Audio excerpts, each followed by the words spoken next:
Manusia puji tak penting bagi saya. Semasa nak masuk Islam, cabaran saya agak besar lah. Saya tak tahu mana mau masuk. Sebab di Malaysia ni walaupun negara Islam, tak ada satu signboard tulis mau belajar Islam datang sini, mau masuk Islam datang sini. Tak ada. Adakah kamu jumpa di Malaysia? Ada mana-mana satu Malaysia? Tak ada. So saya pun tak tahu mana mau masuk. Mula-mula saya kenal Islam kat disko. Tahu disko? Ni semua kaki masjid. Mana tahu disko tu apa? Disko ni adalah tempat orang mengaji tengah malam. Saya kenal Islam bila saya pergi disko. Saya kenal daripada seorang haji. Haji ni kerja sebagai pegawai keselamatan. Maka saya nak masuk Islam, saya pergi jumpa dia. Ji, saya rasa saya nak masuk Islam lah. Boleh bawa saya tak? Haji tu kata, Lim, Islam ni bukan suka-suka nak masuk tau. Bukan suka-suka nak keluar. Kamu lebih baik balik fikir 10 kali. Saya pun balik fikir 10 kali. 2 bulan kemudian jumpa Haji. Ji, sudah fikir dah. Boleh tak bawa saya masuk Islam? Dia ulang balik perkara yang sama. Lim, Islam ni bukan suka-suka nak masuk, suka-suka keluar. Lebih baik kamu balik fikir 10 kali. Dah berapa kali? 20 kali. 4 bulan kemudian saya jumpa Haji. Ji, saya dah fikir dah masak dah. Boleh tak bawa saya masuk Islam? Dia ulang perkara yang sama. Lim, Islam ni tak boleh main-main tau. Bukan suka-suka nak masuk, suka-suka nak keluar. Balik fikir 10 kali. Saya dah fed up dah. Saya tak tahu macam mana mau masuk. Saya dah tanya orang Islam saya suruh saya balik fikir. Bayangkan kalau saya mati dalam jangka masa tu. Saya tak dapat mengucap syahadah. Saya tak dapat kenal Islam lebih lanjut. Apa akan jadi? Masa saya pun doa. Saya pun tak tahu doa Islam macam mana. Doa sendirilah, style sendiri. Ya Tuhan, kalau kamu benarkan saya masuk Islam, tunjukkanlah jalan. Kalau tak ada, saya balik tidur. Maka tak ada idea, balik tidur. Sebelum tidur tu dapat idea pula. Ingatkan dapat ilham lah. Idea tu apa? Tekan 103. Apa tu? Tanya operator lah. Saya pun tekan 103 operator. Biasanya you telefon operator, you jangan cakap dulu tau. Operator cakap dulu. Dia cakap. Lalas dia kata, boleh saya bantu? Baru kamu jawab. Betul? Saya tanyalah. Saya nak tahu nak masuk Islam kat negeri ni tempat mana masuk Islam. Itu operator kata, maaf encik, saya ni Hindu. Aku ingat dapat ilham. Tapi walaupun dia bukan Islam, dia operator kan, dia tahu tempat jabatan agama kat mana. Dia bagi saya nombor phone jabatan agama. Dia suruh saya cuba hubungi sana. Dan saya hubungi sana, memang itu tempat masuk Islam. Pendekkan cerita, buat appointment esok pagi pukul 8 nak pergi memeluk agama Islam. Kawan-kawan saya pergi disko semua tak ada bangun lagi. Belum bangun mah. Kulit subuh-subuh pun tak ada. Saya kena pergi masuk Islam seorang ni. Tak ada orang teman. Sangat takut tu. Hati saya 50-50. Pagi-pagi sejuk saya boleh berpeluh. Bayangkan. Takut. Pendekkan cerita, sampai ke tempat nak masuk Islam. Jauh nampak ustaz tu. Tapi ustaz tu bagus. Dia senyum. Itu penting. Jangan tunjuk muka pecah rumah. Senyum tu penting. So bila dah dekat, ustaz tu ulurkan tangan. Dia kata, selamat datang. Saya kata, terima kasih. Tetapi berlaku sesuatu yang tidak diingini. Ustaz tu dah salam saya, cukup lah. Dia tak cukup. Dia mau peluk saya. Kita orang Cina ni tak ada budaya lelaki peluk lelaki. Memang tak ada budaya. Itu gay aja berlaku. Dia asyik nak peluk saya elak. Dia nak peluk saya elak. Tapi apa boleh buat? Badannya lebih besar. Tapi saya geli, dia letak muka, dia kan janggut dia kat muka saya tak biasa dengan rambut-rambut panjang ni banyak kan. Geli lah. So saya tak selesa. Bagi saya, orang nak masuk Islam bukan nak main peluk. Tak perlulah orang nak masuk Islam, kita nak main peluk. Tak perlu. Tapi tak apa, masuk ke dalam. Bila nak mengucap 2 kalimah syahadah, ustaz tu duduk depan, saya duduk berdepan dengan ustaz tu lah. Dan ada 2 ustaz dua sebelah, jadi saksi. Biasanya pengislaman perlukan 2 saksi. Tapi ustaz tu bila ajak saya baca 2 kalimah syahadah, dia baca dengan kelajuan 80 km sejam. Rasa-rasa saya boleh mengulangi tak? Boleh ulang balik tak? Seperti apa dia baca. Nak cuba tak? Saya baca Cina punya, you ulang. Nak cuba? You tengok you tajwid boleh pakai tak? Memanglah saya baca pelat. Saya tak pernah baca dalam bahasa Arab dalam hidup saya. Setiap kali dia baca, saya ulang. Saksi tu ketuk meja. Goyang kepala. Tak sah. Tak sah. Baca lagi, saya ulang. Ketuk lagi. Tak sah. Tak sah. Tahu tak berapa minit tak sah? 20 minit tak sah. La ilaha illallah. Saya dah baca 2 kalimah syahadah, dah tahu berapa kali dah. Masuk Islam berapa kali dah. 30 minit kemudian baru dia sahkan saya. Sahkan saya bukan kerana saya baca dengan tepat. Sahkan saya sebab ketiga-tiga mereka sudah penat. Tahu tak apa niat dia? Dia nak pastikan saya baca dengan tajwid yang betul. Ayo. Okeylah macam inilah. Kalau saya baca tajwid tak betul, saya bukan sengaja tahu. Saya memang tak boleh baca dengan tajwid yang betul. You tak percaya? Saya baca sesuatu, you ikut boleh? Lao Tzu cakap. Kalau saya cakap Cina, memanglah tajwid kamu baca memang tak tepat, tak kena. Kalau wajib dengan baca dengan tajwid yang betul, orang bisu macam mana nak masuk? Sampai mati pun tak boleh masuk. Yang penting dia faham maksud syahadah, dia terima dalam hati dan dia lafaz mengikut kemampuan dia. Betul ke tidak?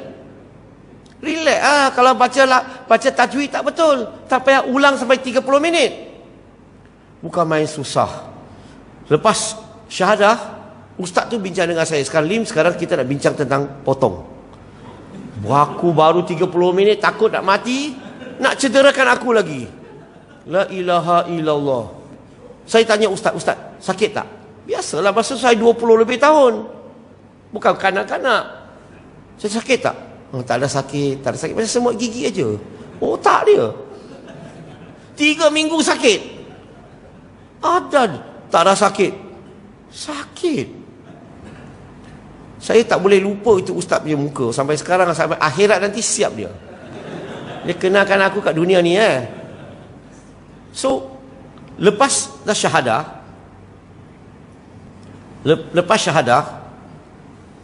lepas tu ustaz cakap dengan saya, Lim, mulai hari ini sekarang kamu dah Islam, kamu tak boleh makan makanan Cina.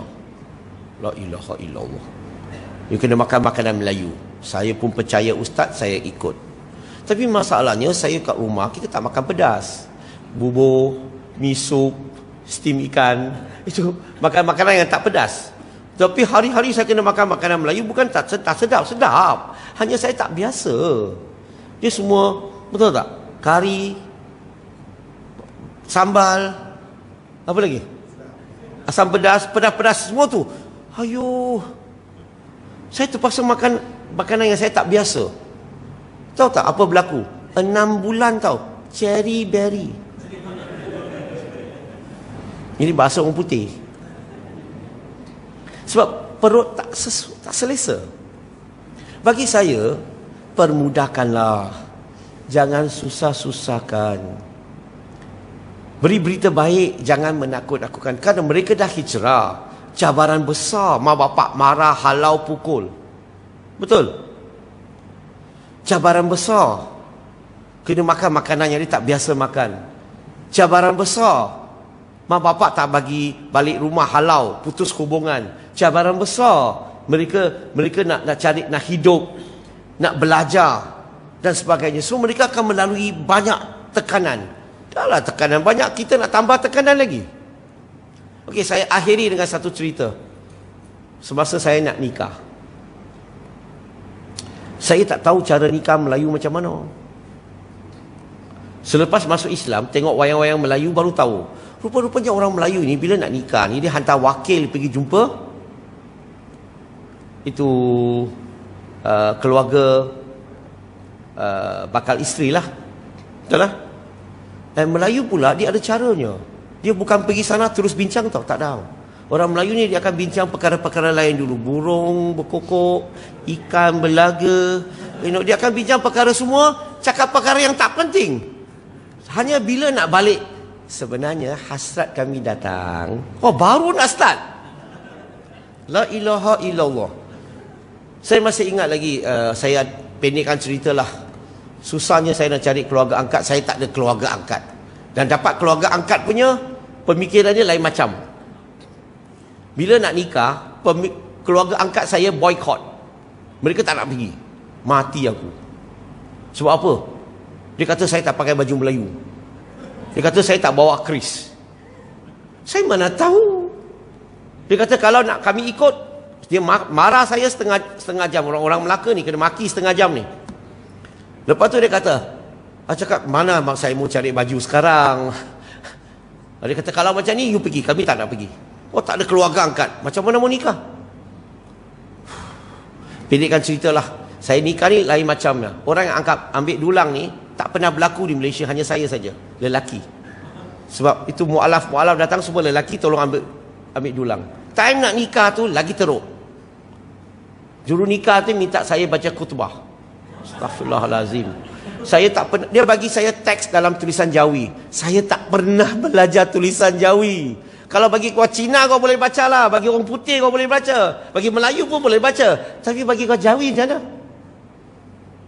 Lepas tu bila nak nikah ni, di negeri saya ni, negeri Melaka ni, bila nak nikah kena baca tu ayat tu sekali nafas tau.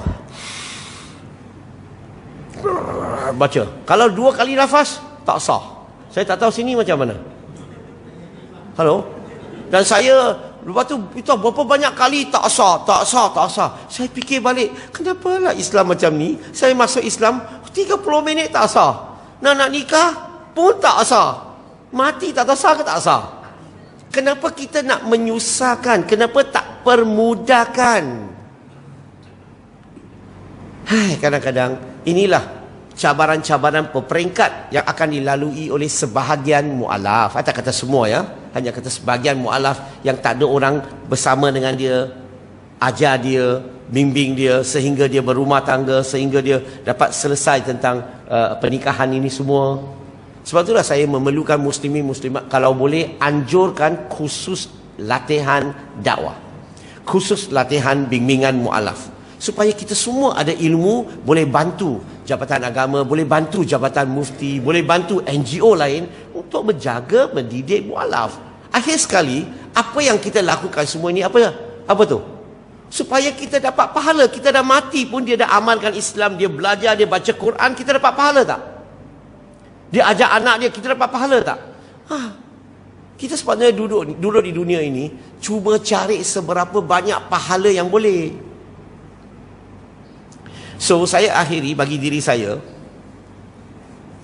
Bagi saya, walaupun saya melalui macam-macam cabaran, saya rasa ada hikmahnya. Supaya saya rajin belajar. Dan saya boleh bantu orang yang masuk Islam, supaya tak perlulah melalui proses sedemikian macam saya. Dan saya amat bersyukurlah sebab bagi saya sebaik-baik pemberian, sebaik-baik hadiah yang manusia boleh terima di muka bumi ini adalah hidayah. Dan tahniahlah kepada muslimin muslimat semua di sini, Allah telah beri hidayah kepada kita semua. Tahniah. Ini adalah hadiah yang terbaik di dunia ini. Tak ada lain lebih berharga banding dengan hidayah ini. Dan sebelum saya berhenti, orang sini ada budaya tak tanya soalan? Ada? Okey, saya buka untuk sesi soal jawab. Silakan. Oh, laju. Haji dulu lah.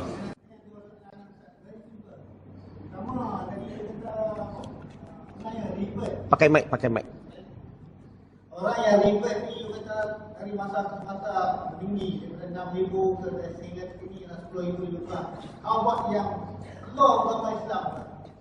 Mungkin ada pengalaman. Yang kedua, saya tengok beberapa tokoh yang asalnya dia orang yang non-Muslim, bila dia ribet, dia jadi orang yang terhebat. Contoh yang boleh tahu, contoh Bro, Rizwanti, Abdullah, Rabi dan sebagainya. Mereka ni orang yang paling hebat. Seperti memang zero dia boleh.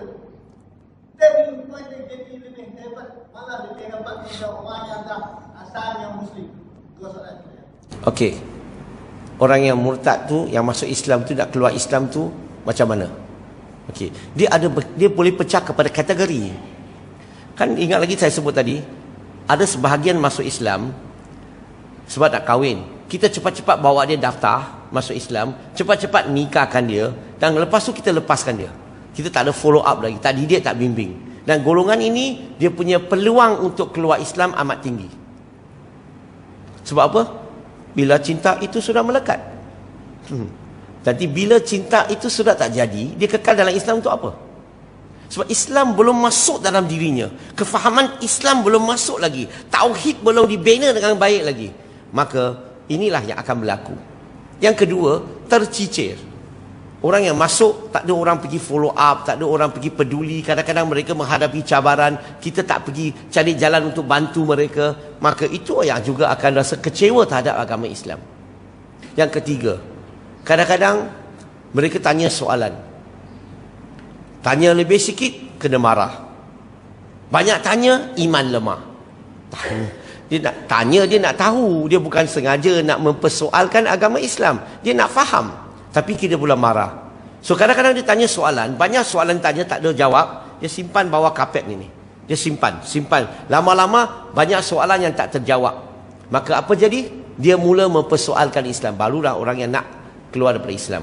Yang satu lagi adalah kecewa terhadap pasangannya.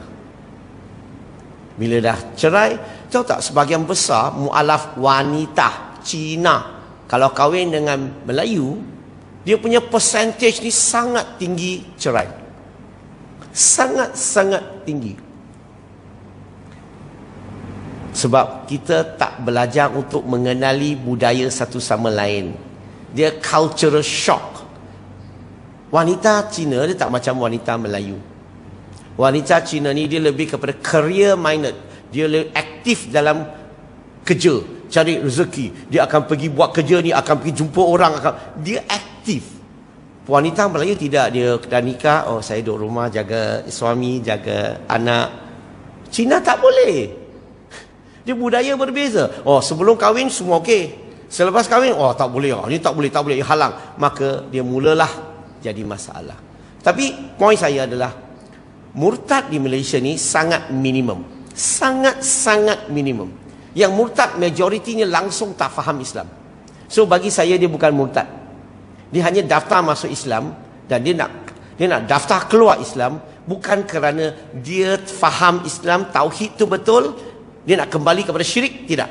Itu bukan begitu. Artinya murtad di kalangan mu'alaf ni ada, tetapi kebanyakannya bukan kerana faham Islam. So bagi saya dia bukan murtad. So dia punya percentage sangat minimum, tapi pengislaman terlalu tinggi, sangat tinggi. Tapi kekurangan tenaga pengajar, tenaga yang mendidik, membimbing. Itu poinnya. Okey Ji? Soalan kedua?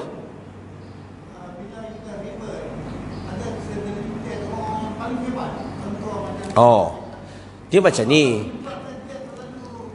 Ramai orang masuk Islam. Dia terpulang kepada individu.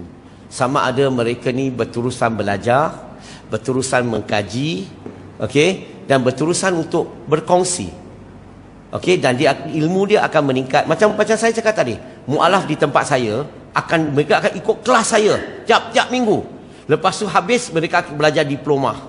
Belajar advance diploma. Maka kita bawa mualaf ni daripada tak ada ilmu tentang Islam sehinggalah sekurang-kurangnya mereka ada advance diploma pengajian Islam. Dan itu sudah cukup bekalan untuk dia bawa dirinya, bawa keluarga dia, sebab dia cukup sudah ada ilmu dalam setiap bidang tu. So bukan semua mualaf begitu.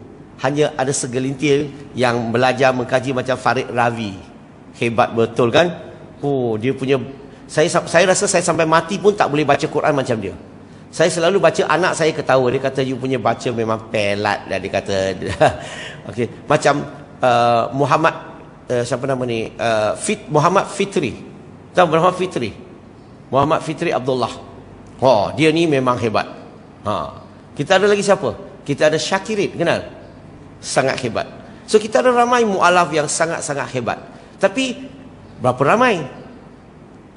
Masuk tiap-tiap tahun 10,000. Yang lain-lain tu pergi mana? Yang lain tu dia jadi Muslim yang baik. Sebab itulah kerja kita kena upgrade. Sekarang ni saya bukan nak upgrade orang mualaf, saya nak upgrade orang lahir Islam supaya macam tu juga. Supaya agama kita bukan kita amalkan Islam bukan berdasarkan agama lain, macam agama lain.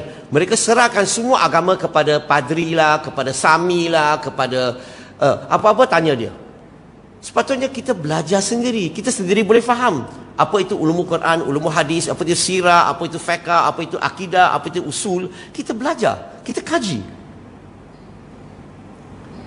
So, itulah. Harap jawab soalan tadi, Ji. Okey, sahabat, soalan seterusnya. Oh. Okey, Haji, silakan.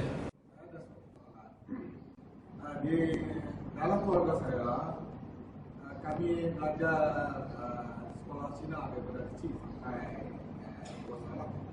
Dan kami punya anak-anak banyak kawan-kawan yang berbahasa Cina dan bukan beragama Islam. Bagi saya satu keadaan yang sedih lah. Esok ni kita tak akan bertemu lagi kalau mereka masih lagi dalam Islam.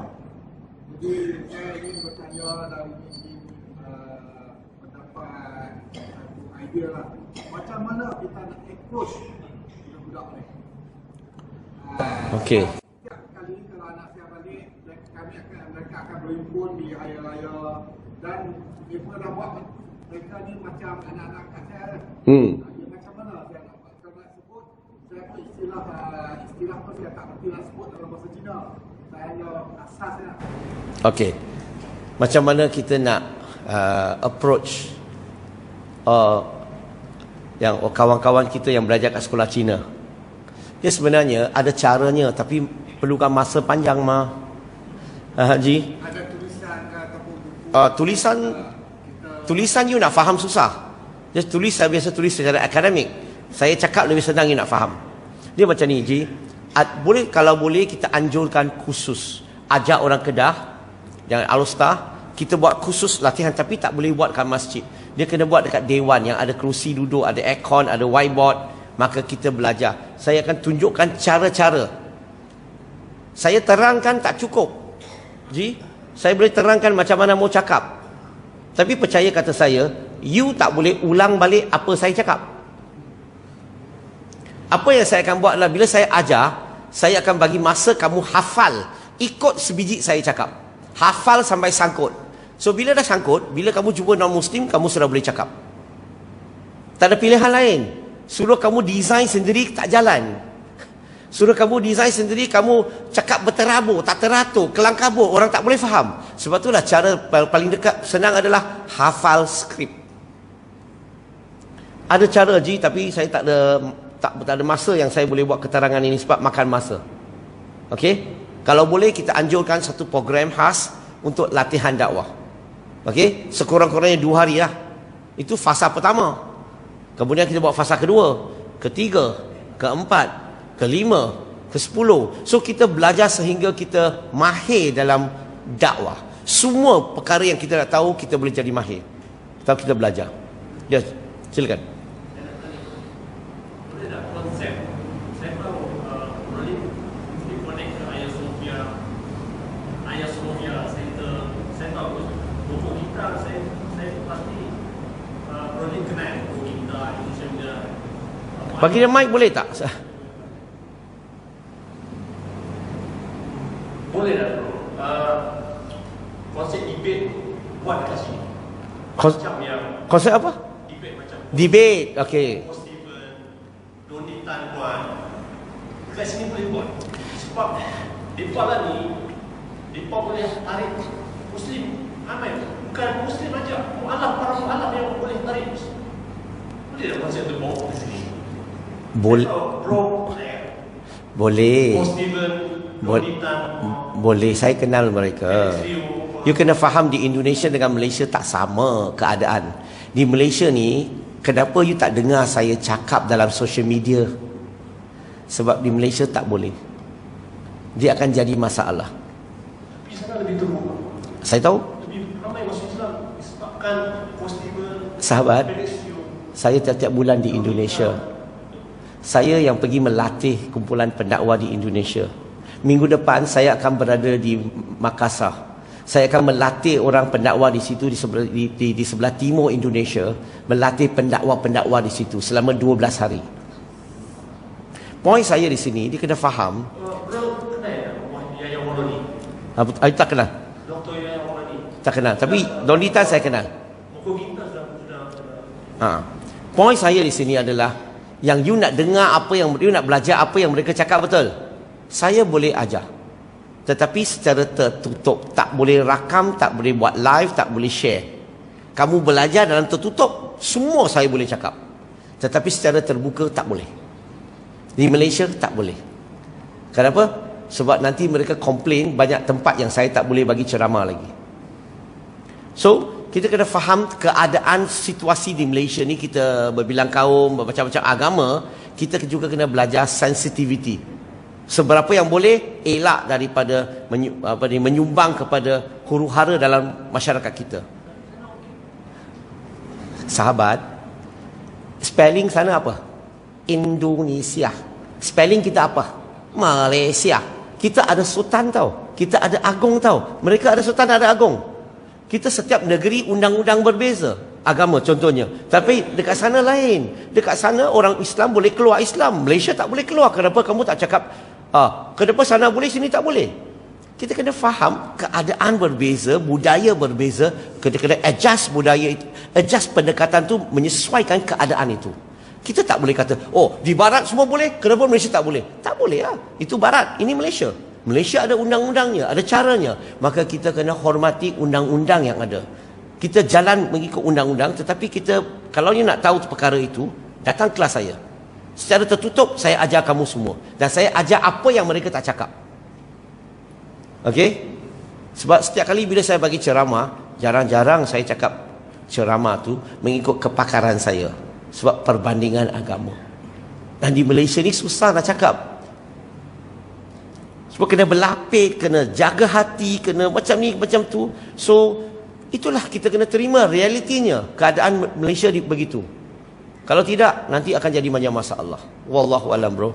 Saya faham keadaan apa yang dicakap, tetapi lain negara, lain caranya. Ini dipanggil uruf. Kita kena, macam contoh, you pakai kain apa? Kain pelikat. Di Malaysia you pakai, you cuba pergi Nigeria, di Mina, Nigeria, kalau kamu pakai begitu, kamu kena halau balik. Sebab itu pakaian untuk wanita saja, ada budaya sana. So you tak bolehlah kata, kenapa sini boleh, kenapa sana tak boleh. Tak boleh, undang-undang negara dia berbeza, uruf berbeza. Maka kita kena hormat. Wallahualam. Ada lagi soalan? Okey, silakan. Soalan terakhir kah? Dah lewat ni, orang nak isyak ni. Besok nak kerja. Esok cuti ya? Okey. Waalaikumsalam warahmatullahi wabarakatuh. Tentang pengalaman berlibat yang dulu susah kan. Saya percaya time tu yang macam-macam halangan tu mungkin 20 tahun lepas kan. Jadi apa boleh tengok perbezaan sekarang dengan media sosial semua, perbezaan orang masuk Islam sekarang dan masa masuk itu, adakah ada makin ada kefahaman yang lebih baik lah. Tak ada sampai 30 minit kena berbentuk bacaan dan sebagainya. Okey. Tapi alhamdulillah lah, sebab saya dah ceramah 27 tahun. Mereka dah dengar lah ceramah tu. So banyaklah berubah pendekatan. Banyak negeri jabatan agama yang begitu baik sekali dakwah mereka, begitu permudahkan. Ada satu negeri yang sehingga 24 jam kalau ada orang nak masuk Islam pun, ustaz tu akan pergi. Hebat tak? Dulu-dulu nak masuk Islam office hour, weekdays. Kalau orang nak masuk Islam ni weekend macam mana? Tak dapat masuk Tak ada.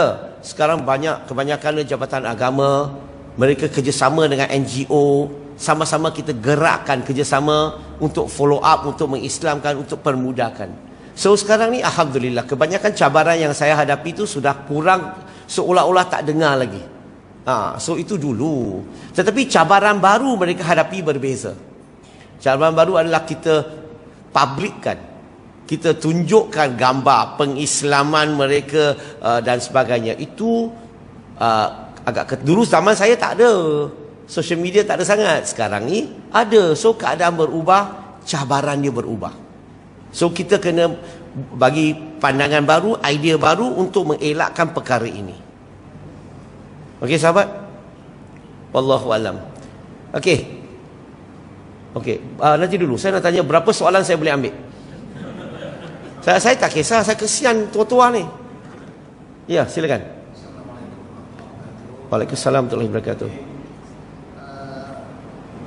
Sepanjang saya mendengar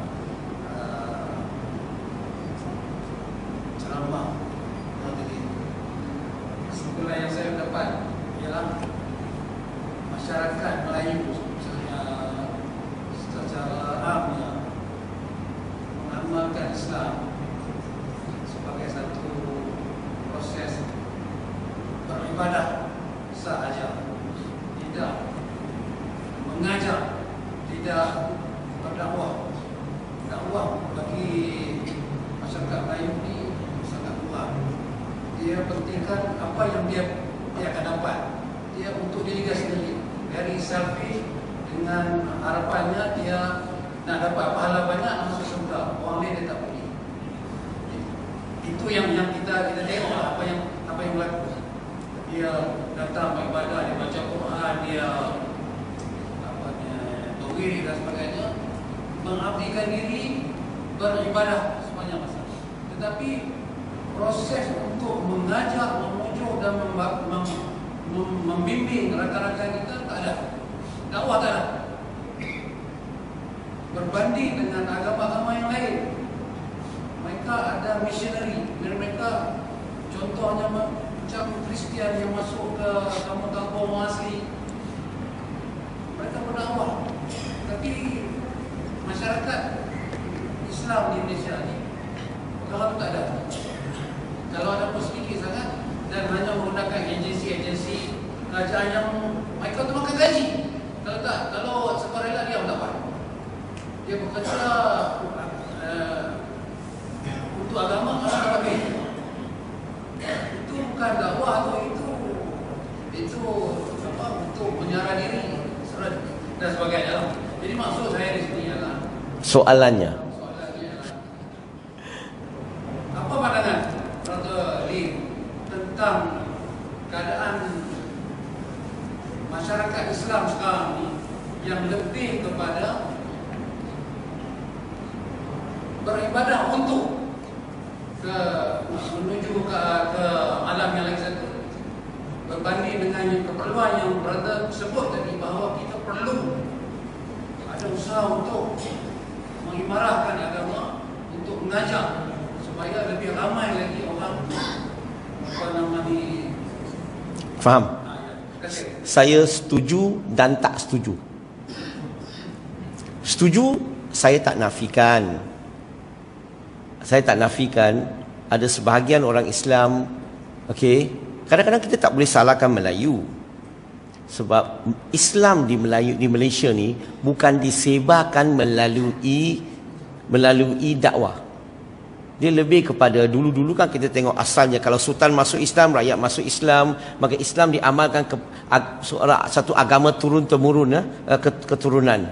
Dan Islam tidak sehinggalah orang-orang Islam mula belajar Islam akademik, mula memahami dakwah tu penting, barulah dakwah tu mula bergerak di Malaysia. Nak kata orang Melayu tak berdakwah, tak betul. Ada sebahagian tak, saya setuju. Yang tak betul tu adalah kenapa? Sebab dakwah ni tak semesti mau cakap. Tengok contohnya muslimin muslimat di sini.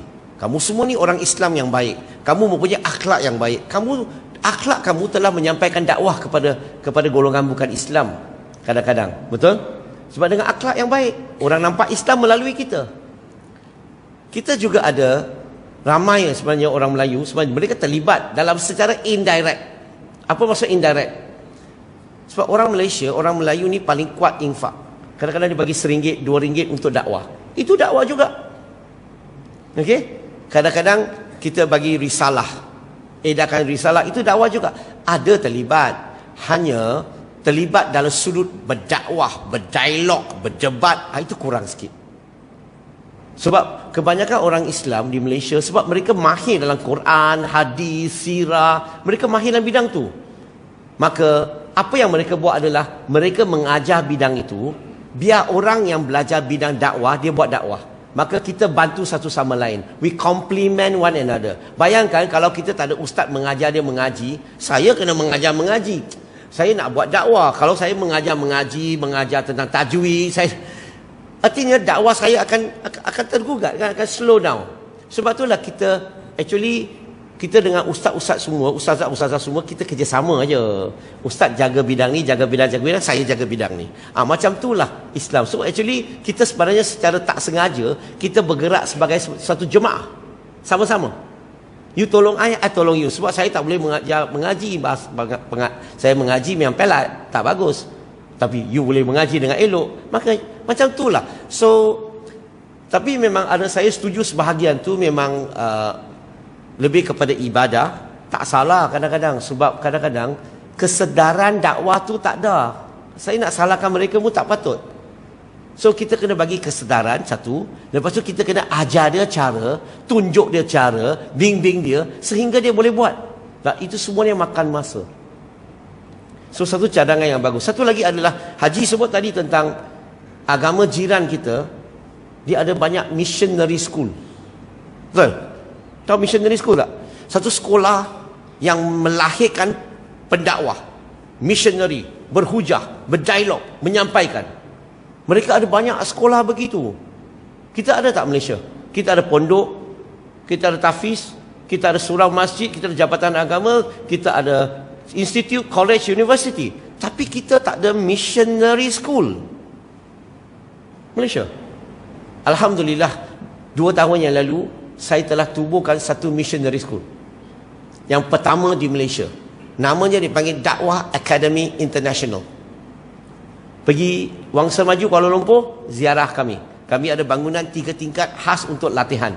Kami memang fokus melatih pendakwah Malaysia, pendakwah Southeast Asia. Sekarang ni kita melatih pendakwah di seluruh dunia.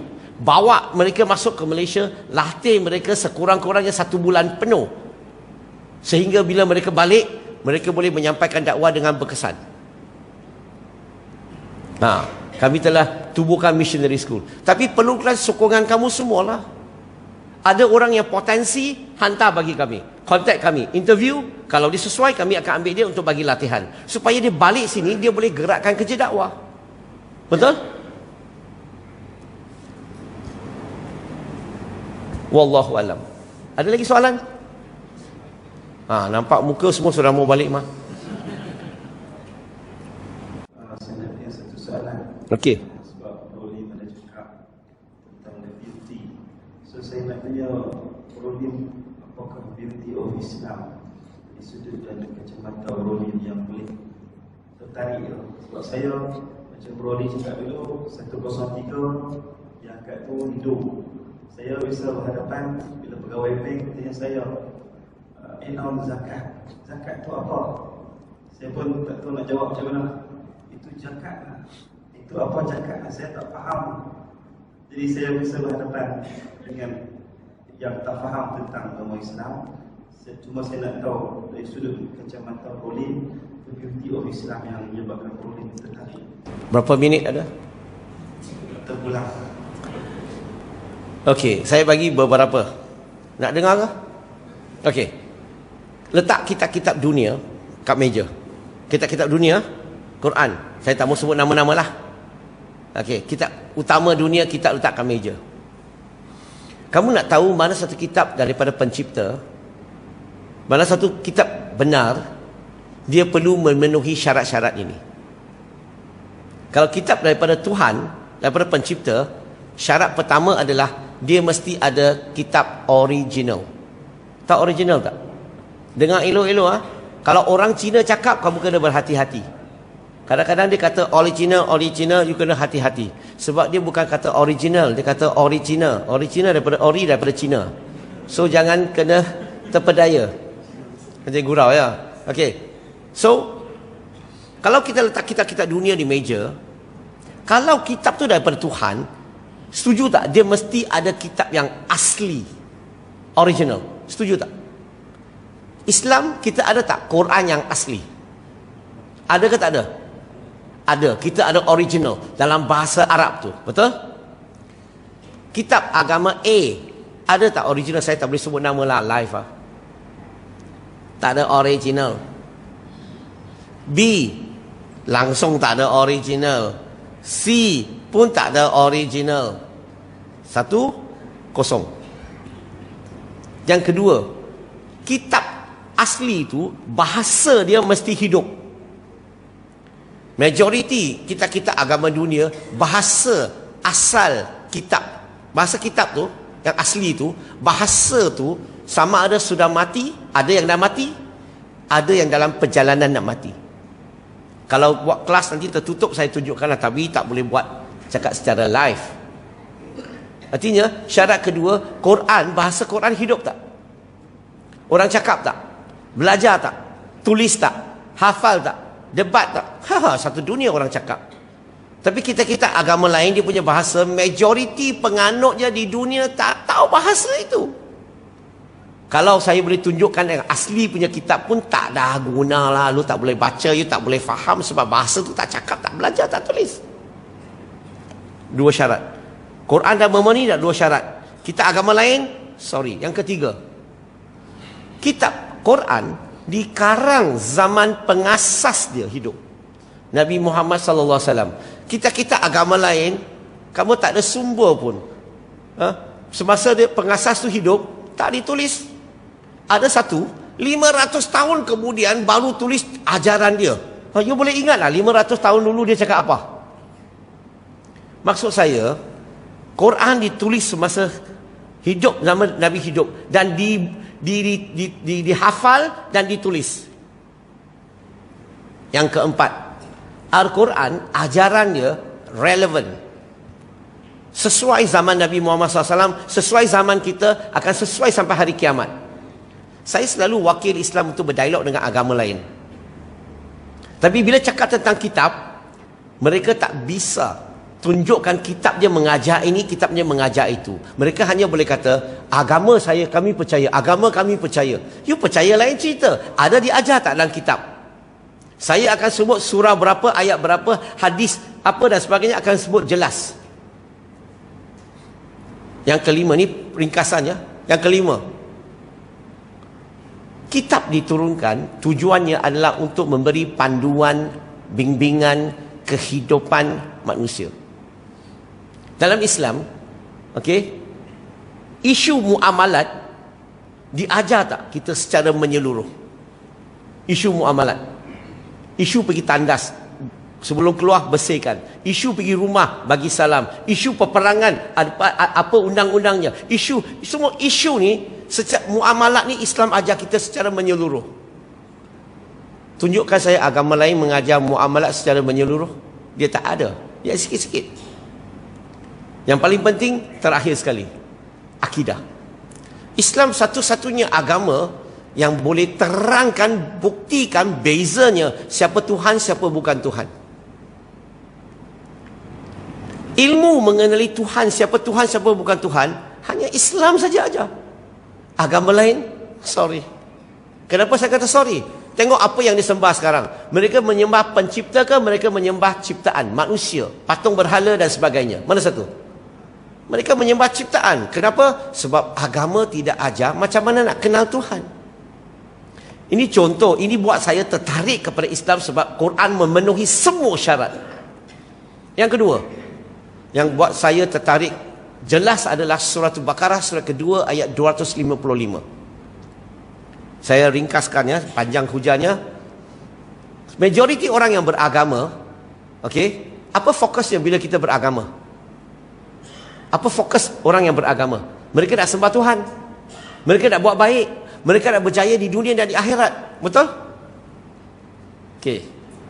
Tapi you tanya dia, semua perkara di dunia ni Tuhan ke? Dia kata tidak. Hanya yang dia sembah tu Tuhan, yang lain tu bukan Tuhan. So macam Islam lah, kita percaya Tuhan tu adalah pencipta, yang selainnya adalah ciptaan, dia bukan Tuhan. Sama tak? Sama kan? Maka pencipta, ciptaan.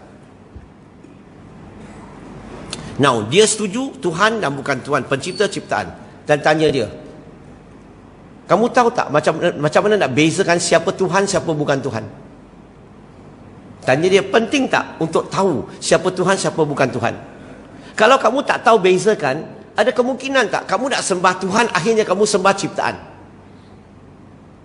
So Islam ni, sebelum kita abdikan diri kepada Tuhan, sebelum kita buat baik, kita kena kenal Tuhan dulu. Maka pencipta, ciptaan. Kalau saya letak perkataan kekal, siapa kekal? Pencipta kekal ke ciptaan kekal? Pencipta kekal. Ciptaan kekal tak? Tak kekal. Kamu sudah boleh bezakan ciri pertama. Boleh bagi contoh tak apa yang tak kekal? Manusia, haiwan, binatang, tumbuh-tumbuhan, segala-gala yang ada nyawa dalam alam ini tak ada satu kekal. Kamu boleh bezakan ciri pertama. Yang kedua, permulaan pengakhiran. Pencipta ada permulaan pengakhiran tak? Tidak, tak ada. Dia ni kekal. Ciptaan ada permulaan pengakhiran tak? Semua lahir pasti mati. Saya terpaksa pendekkan. Ketiga, masa, ruang dan jisim. Pencipta terikat tak kepada masa, ruang dan jisim? Dia jatuh dalam masa, ruang dan jisim tak? Tak ada. Pencipta tak ada masa, tak ada ruang, tak ada jisim. Ciptaan semua terikat kepada masa, ruang dan jisim. Betul? Sebab itulah tak ada satu manusia pun boleh ada ilmu besok. Kenapa? Sebab kita terikat kepada masa. Yang keempat, bergantung. Pencipta bergantung tak kepada matahari, udara, makan, minum? Tak. Ciptaan bergantung. Last, rehat dan tidur. Pencipta perlu rehat tidur? Tak perlu. Ciptaan perlu kan? Nah, bila kamu interview semua ni manusia, kalau fitrah dia tidak dicemari, dia akan bagi jawapan yang tepat. Dia punya fitrah boleh kenal pencipta mesti kekal, tiada permulaan pengakhiran, tidak terikat kepada masa, ruang dan jisim, tidak bergantung, tidak rehat dan tidur. Maka ciptaannya sebaliknya. Dia tahu. Sekarang ni tanya dia satu soalan. Kamu dah tahu ciri-ciri Tuhan. Sekarang dalam pasaran kita ada macam-macam Tuhan. Boleh tak bagi saya satu nama, satu Tuhan yang orang bukan Islam sembah, yang ada 5 ciri-ciri ini? Bagi saya satu nama. Apa jawapan bisa kita dapat? Dia akan kata tak ada. No. Dia tengok Tuhan-Tuhan yang orang sembah semua ni, tak ada satu pun mempunyai 5 ciri-ciri ini. Setuju tak? Tak jawab maksudnya tak setuju. Setuju ke tak setuju? Ini cara paksa orang jawab. Dan dalam Islam, tadi saya sebut surah Baqarah tadi. Surah Baqarah ayat 255. Ayat ini adalah ayat yang ajar kita macam mana nak bezakan siapa pencipta, siapa ciptaan. Siapa Tuhan, siapa bukan Tuhan. Ayat ini adalah kayu ukur untuk kenal siapa Tuhan, siapa bukan Tuhan. Contoh, pencipta ciptaan. Letak nama Muhammad SAW di atas. Nabi Muhammad SAW kekal ke tak kekal? Jawab, tak kekal. Maka dia adalah ciptaan. Dia ada permulaan pengakhiran tak? Maka dia adalah ciptaan. Dia terikat tak kepada masa, ruang dan jisim? Ciptaan. Dia bergantung tak? Ciptaan. Dia rehat dan tidur tak? Ciptaan. Maka Nabi Muhammad SAW kita boleh jelas, clear, dia tak ada ciri-ciri ketuhanan. Dia adalah ciptaan Allah Subhanahu Wa Taala, makhluk. Dia adalah manusia yang diangkat oleh Allah jadi Nabi, jadi Rasul. Setuju? Letak Siddhartha Gautama Buddha. Ada sebahagian sembah dia, ada sebahagian anggap dia sebagai guru. Sekarang ni kita nak tahu dia Tuhan ke dia bukan Tuhan. Itu aja. Letak nama dia kat atas. Dia kekal ke tak kekal? Weh, dia wujud 2500 tahun yang lalu, dia telah meninggal. Maka dia tak kekal, dia ciptaan. Dia ada permulaan pengakhiran tak? Ada, dia lahir, dia telah meninggal. Dia hidup di muka bumi ni sampai usia 80 tahun. Dia terikat kepada masa. Dia adalah ciptaan. Dia hidup, dia ada satu mangkuk khas, dia pergi minta makanan, minuman. Dia makan minum, maka dia bergantung dan dia rehat dan tidur. Berarti kita hormat dia sebagai seorang alim, seorang wara, okey, orang yang baik, tetapi dia tidak ada ciri-ciri ketuhanan. Kalau tak percaya, kita letak satu lagi nama. Saya tahu dalam otak kamu sekarang fikir nama siapa. Kamu nak letak Jesus Christ. Betulkah? Saya tak payah bedah otak you, saya pun tahu. Dari sudut kita orang Islam, Nabi Isa alaihissalam adalah manusia. Betul? Yang diangkat oleh Allah jadi Nabi Rasul. Dia adalah ciptaan. Jelas. Dari sudut Kristian, mereka percaya dia Tuhan, anak Tuhan. Itu pun kita tak mau masuk campur. Itu hal kepercayaan mereka. Tak campur. Yang kita nak cerita adalah tentang kehidupan dia dalam Bible. Dalam kitab dia. Yang merekodkan tentang dirinya dalam kitab. Mari kita tengok dalam kitabnya, dia ada ciri-ciri ketuhanan tak? Mengikut kitab tu, Dia ni kekal ke tak kekal? Letak nama dia kat atas. Dia kekal tak kekal? Mengikut kitabnya, saya tak mau sebutlah surah berapa, ayat berapa. Dan kitabnya sebut dia mati di kayu salib. Maka dia tak kekal. Dia adalah ciptaan. Dia ada permulaan tak? Ada. Dia dilahir di Bethlehem. Sebab itulah mereka menyambut Christmas, kelahiran Nabi Isa alaihissalam. Maka dia adalah ciptaan. Dia ada permulaan. Dia terikat tak kepada masa? Dia terikat. Dia hidup di muka bumi ini sampai usia 33 tahun. Ciptaan. Semasa dia hidup, dia makan minum tak? Makan minum. Dia rehat tidur tak? Yes. Dia adalah ciptaan. Maka kita setuju, dia dari sudut Islam, dia seorang Nabi, seorang Rasul. Dari sudut lagi kita setuju, dia melakukan mukjizat dengan izin Allah. Tetapi dia tidak ada ciri-ciri ketuhanan. Maka dia adalah ciptaan. Kalau kita letak seluruh alam ini, apa-apa dalam alam ini, semua akan masuk dalam kategori ciptaan.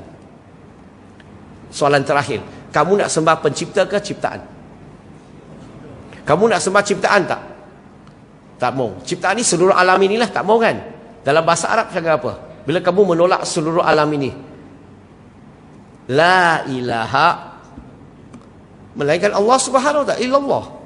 Itu maksudnya. So Brother Lim bila faham ayat ini, selesailah segala permasalahan yang saya ada. Sebelum ini saya tengok, Cina punya Tuhan rupa Cina, India punya Tuhan rupa India, Masalih punya Tuhan rupa, macam-macam setiap bangsa ada dia punya Tuhan. Sama ada banyak Tuhan, ataupun tak ada Tuhan, ataupun ada satu saja.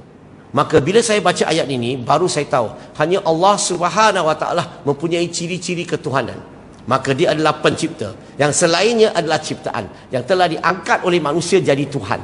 Bagi saya, kalau nak jadi Tuhan, mesti mau ada ciri-ciri ketuhanan. So yang buat Brother Lim, what are the beauty of Islam which attracted me, is because of this verse. Okay? Because of this verse teach me how to differentiate who is God, who is not God. So itulah yang buat saya terima masuk Islam. Okey, saya rasa cukuplah, masa saya tak nak panjangkan lagi. Tadi saya ada sebut tentang missionary school, ingat lagi tak? Kami tuburkan. Kami telah bayar bangunan tu 60% settle. Masih lagi ada 20%. Bagi sesiapa di sini nak infak, nak bantu untuk bangunan itu, masih lagi kami memerlukan 400 lot lagi. 400 lot, satu lot RM2,000. Bagi mereka yang nak melabur saham akhirat, ambil peluang ni, niat untuk keluarga kamu, atau bagi mereka yang nak bayar zakat juga boleh bantu bayar bangunan ini. Okay, bagi mereka yang nak menyumbang RM1 sehari, boleh ambil brosur ini, kamu boleh fill up dan dia akan buat auto debit setiap bulan RM30. Ambil peluang ini, sebab kami memang melatih begitu banyak pendakwah. Okey, betul. Sehingga mereka begitu banyak negara yang bergerak dakwah yang berjalan begitu baik sekali, dan saya nak kita sama-sama berkongsi pahala. Ambillah. Okey, bagi mereka yang ingin nak menyumbang, ada tabung di luar kalau siapa yang minat. Dan last sekali, dapatkan buku. Boleh nak tengok buku tulisan, ada yang tulisan saya, terutamanya buku ni 40 akhlak Nabi yang terbaik. Kita dapat contohi akhlak Nabi, kita boleh menyampaikan dakwah. Kalau non-Muslim dapat baca, dapat tahu tentang akhlak Nabi, mereka akan tertarik. Hubungan dengan non-Muslim, satu lagi ini penting. Ini adalah fitnah terhadap Nabi Muhammad SAW, soalan contemporary. Segala tuduhan terhadap Nabi, saya ulas di sini. So bagi mereka yang nak belajar macam mana nak jawab, boleh tengok buku di luar masjid ini selepas solat Isyak. Last kali, saya dan 2 pegawai kami datang dari Kuala Lumpur. Kami selepas maghrib dah buat solat Isyak, dah buat jamak takdim ataupun jamak qasar. Orang sini boleh faham ke? Boleh ya? Nanti kamu solat, kami duduk di luar saja. Okey? So itu saja perkongsian malam ini. Terima kasih banyak atas jemputan. Jumpa lagi. Assalamualaikum.